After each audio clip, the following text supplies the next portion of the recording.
Listen to me closely. Pull up a chair. People always think that a sudden windfall of money is a blessing. They dream of the day a distant relative leaves them a fortune, imagining that all their struggles will instantly vanish. But let me tell you an old man's secret, a brutal truth I had to learn the hard way.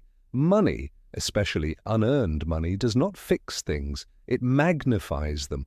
If there is a crack in your family, a sudden inheritance will act like a sledgehammer, smashing it into a million unfixable pieces.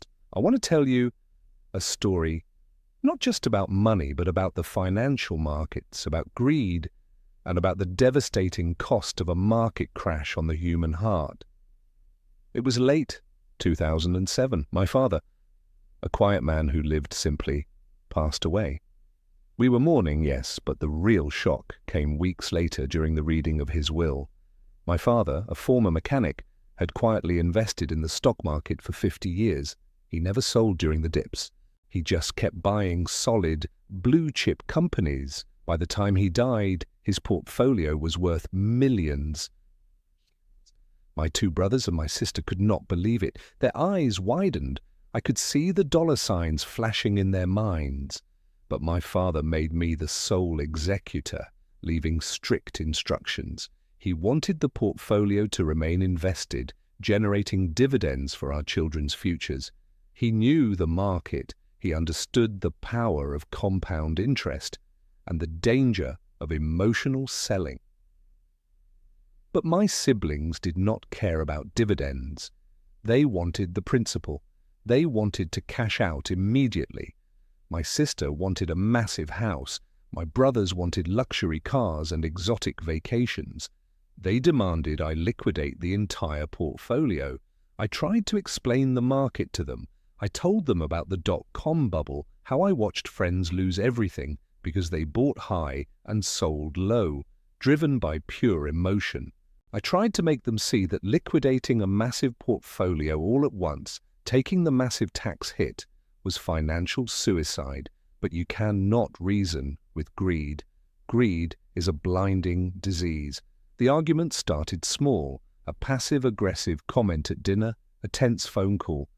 But within a month, the inheritance became the only thing we talked about.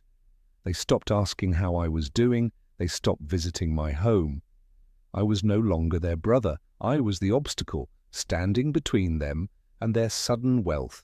They hired lawyers. My own family dragged me into court, claiming I was mismanaging the funds, claiming I was trying to keep it all for myself. The stress was unbearable. And then the year 2008 arrived. The financial markets began to tremble. The housing bubble burst. Banks collapsed.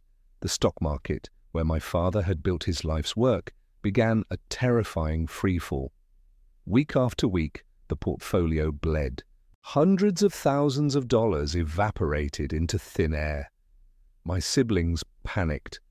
Their lawyer sent frantic letters demanding we sell everything right at the bottom to salvage what was left. It was the classic retail investor mistake, driven entirely by fear. I sat in a sterile boardroom with them, looking at the faces of the people I grew up with. We used to play in the dirt together. We used to protect each other. Now they looked at me with pure hatred, screaming that I had destroyed their inheritance by refusing to sell earlier. I tried to tell them, calm and steady, that the market always recovers if you hold quality assets. I told them a loss is only realized when you hit the sell button. Let me explain what happens during a liquidity crisis like 2008. The institutions, the big banks, they are forced to sell assets to cover their own massive debts. This creates a vacuum of buyers. Prices plummet not because the underlying companies are suddenly worthless, but because there is no one left to buy the shares.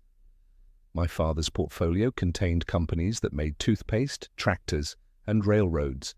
Those companies were still operating. They were still generating cash flow. Their intrinsic value remained largely intact over the long horizon. But my siblings were looking at the quoted price, the temporary market price dictated by panic. They confused the price of the stock with the value of the business. That is a fatal flaw for any investor. When you let the broader market's panic dictate your actions, you are essentially letting frightened strangers make your financial decisions for you. Furthermore, my sister had leveraged her expected payout. She had taken out a bridge loan against the inheritance to buy that massive house before the court settled our dispute. Because of the plunging market, she was caught in a terrifying situation akin to a margin call. A margin call is when a broker demands you deposit more money to cover the plunging value of the assets you borrowed against. If you do not have the cash, they liquidate your holdings by force. She was mathematically trapped by her own impatience. If we did not sell, she would be ruined and face bankruptcy. So, to save her, I had to sacrifice the portfolio's integrity. I broke. I agreed to dissolve the trust. We capitulated. We liquidated the portfolio right near the bottom of the 2008 crash. We sold solid, dividend-paying stalwarts at rock-bottom valuations. The market makers bought our shares for pennies on the dollar. It was the ultimate wealth transfer, and my family was on the losing side. We took the cash, divided it 4 ways, and went our separate ways. By cashing out during a panic, we locked in massive losses. If we had just held on for another 3 years, the market recovered entirely. 10 years later, that portfolio would have tripled.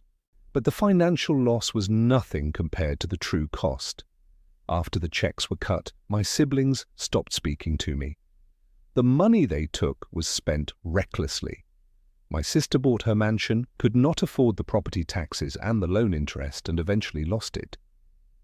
My brothers burned through their share trying to day trade their way back to millions, getting eaten alive by a market they did not understand. They lacked the patience my father had. They lacked the emotional fortitude required to grow wealth. Today I sit in this rocking chair. I have my share of the money safely invested. It generates a modest income. I do not worry about my next meal. But my house is so quiet. During the holidays, my table is empty, no brothers laughing, no sister bringing her famous pie. The money gave us financial independence, but it made us independent from each other. That is the brutal truth about inheriting wealth. If you do not have financial literacy, if you do not understand how markets breathe, how they rise and fall, you will let the charts dictate your emotions. And when money dictates your emotions, your humanity takes a back seat. The stock market is a fascinating machine. It transfers wealth from the impatient to the patient. But a family inheritance transfers grief from the departed to the living. If you ever find yourself in a position to inherit money, or if you are building wealth to leave behind, remember this: educate your children on financial markets. Teach them that a stock is not a lottery ticket, but a piece of a business. Teach them emotional regulation, because if you hand a fortune to a family that does not know how to handle it, you are not leaving them a blessing. You are handing them a loaded weapon. Choose family over greed.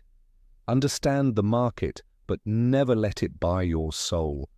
Take care of your wealth, yes, but more importantly, take care of each other. Because when the final bell rings and the markets close, all you really have left is the people holding your hand.